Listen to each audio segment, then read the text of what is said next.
வணக்கம், welcome to Rudra's kitchen. இன்றைக்கி நம்ம பண்ண போகிற ரெசிபி மீன் வறுவல். வாங்க எப்படி செய்யலாம்னு பார்க்கலாம். அதுக்கு தேவையான பொருட்களை பார்க்கலாம் வாங்க. இது வந்து ஏரி வவ்வால். இது இப்போ வாஷ் பண்ணி எடுத்துகிட்டு வந்துடணும். வறுவலுக்கு தேவையான பொருள் இது சில்லி பவுடர், இது வீட்டில் அரைச்ச குழம்பு மிளகாத்தூள், அரிசி மாவு, சால்ட்டு, மஞ்சத்தூள், புளி தண்ணி, கொஞ்சம் தண்ணி தேவையான அளவு நம்ம பிசைறதுக்கு. இது வந்து புளி தண்ணி தான் மீன் வறுவலுக்கு யூஸ் பண்ணணும், லெமன் போடக்கூடாது. நான் இது 2 கிலோ மீன் எடுத்திருக்கேன். மஞ்சத்தூள் போட்டு உப்பு போட்டு வாஷ் பண்ணி வச்சுருக்கேன். இதுக்கு தேவையான அளவு நான் இப்போ எடுத்துக்கிறேன். நான் சில்லி பவுட்ரு 1 ஸ்பூன், இது நம்ம வீட்டு குழம்பு தூள்,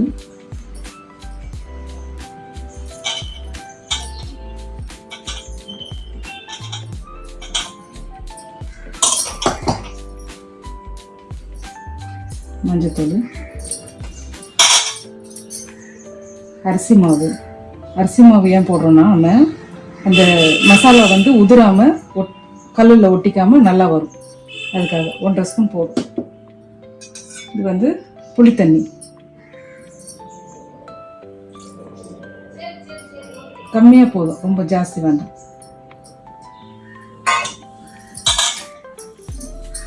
தேவையான அளவு உப்பு.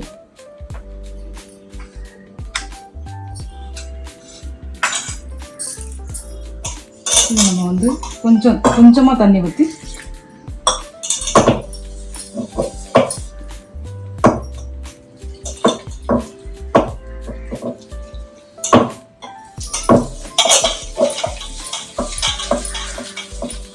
முதல்ல நம்ம மிக்ஸ் பண்ணி வச்சுக்கணும். நம்ம மீன் மேலே போட்டோம்னா அது எல்லாத்துலேயும் நம்மளால் கையில் கிளற முடியாது, நம்ம கையில் முள் குத்துவோம், சரியாக மசாலா ஒட்டாது, உப்பு காரம் எல்லாமே ஒன்றா போகாது.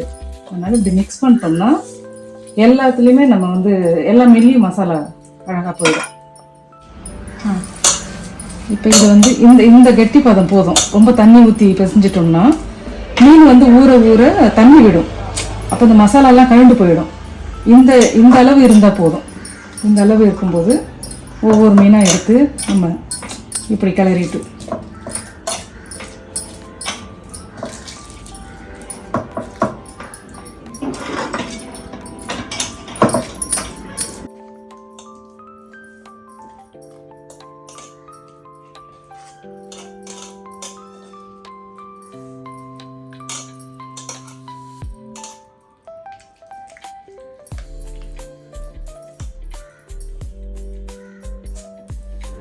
மீன் மசாலா போட்டு வச்சாச்சு.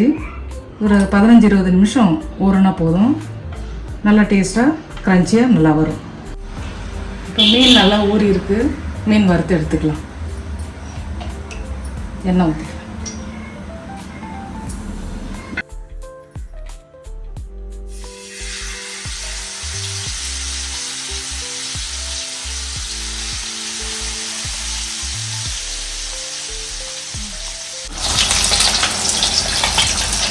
ஹைலே இருக்கக்கூடாது, ரொம்ப சிம்மிலே இருக்கக்கூடாது, மீடியமாக இருந்தால் நல்லா வெந்து வரும்.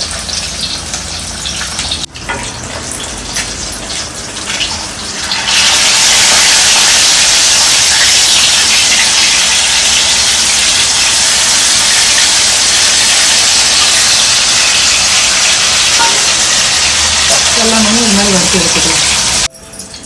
மீன் போட்டுட்டு லோ ஃப்ளேமில் வச்சுட்டு ஒரு 5 நிமிஷம் இல்லை 3 நிமிஷம் சென்று அதுக்கப்புறமா திருப்பினீங்கன்னா மீன் வெந்துருச்சான்னு தெரியும்.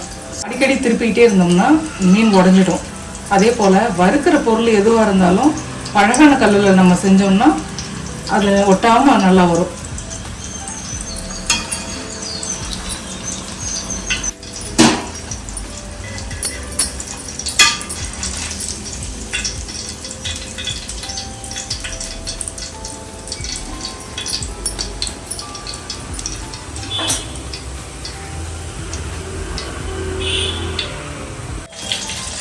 மீன் வறுவல் ரெடி ஆகிடுச்சு.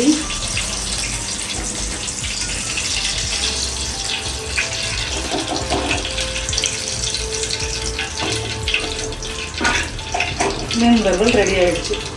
இது வந்து சாம்பார் சாதம், ரசம் சாதம், கீரைக்கு, பருப்பு தாலுக்கு ரொம்ப நல்லாயிருக்கும்.